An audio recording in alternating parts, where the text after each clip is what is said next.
Kalimera Seolus. My name is Paola Rapisarda and I'm from Italy, especially in Sicily. I'm a PhD student in Health and Environmental Sciences at the University of Catania.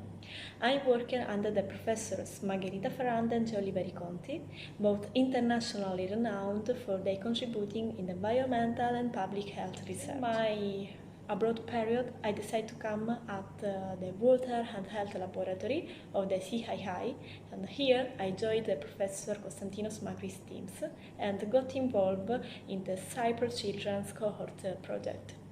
During this period, I had the opportunity to analyze and evaluating the metabolism that associated at the oxidative stress biomarkers, and I have also the opportunity to improve my biostatistical analysis skills using the software arm.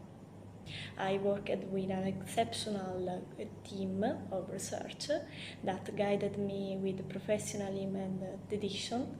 And finally, I would like to thank everyone because the collaborative environment and the support that I receive made my involvement in this study not only productive but also very enjoyed.